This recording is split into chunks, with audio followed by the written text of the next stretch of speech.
Nous sommes souverains, laissez-nous respirer s'il vous plaît et puis pouvoir au moins aller acheter ce qu'on veut où on veut. L'offre et la demande. La loi du marché commande. Il ne faut pas qu'on nous ramène. Les hommes passent, mais leur nom ne meurt jamais. Après le défunt président Amadou Toumani Touré, dit ATT du Mali, l'Afrique vient de perdre un autre grand homme. Son Excellence le président Mamadou Tanja, dit Baba Tanja, qui signifie père de la nation, un témoignage au respect considérable que lui vouaient les Nigérians, nous a quittés ce mardi 24 novembre 2020 à Niamey. Né à Mainesoroa, dans la région de Difa, il fera la majeure partie de sa carrière dans l'armée, à travers laquelle il a servi son pays, le Niger, avec dévouement et intégrité. Un homme de principe, un patriote engagé qui défie la coutume du politiquement correct avec son franc-parler et son pragmatisme. On a tout le temps parlé de la lutte contre la pauvreté en Afrique, lutte contre la pauvreté.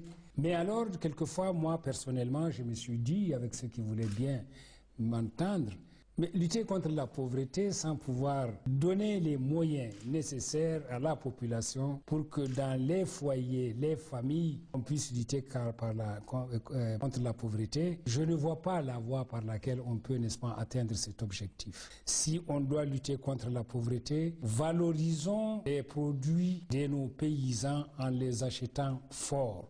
Nous, pour ça, nous ne sommes pas d'accord. On l'a dit et répété, nous ne sommes pas prêts à signer, n'est-ce pas, cet accord. Non, il faut nous laisser libres d'aller, n'est-ce pas, nous servir où on veut. Nous sommes indépendants.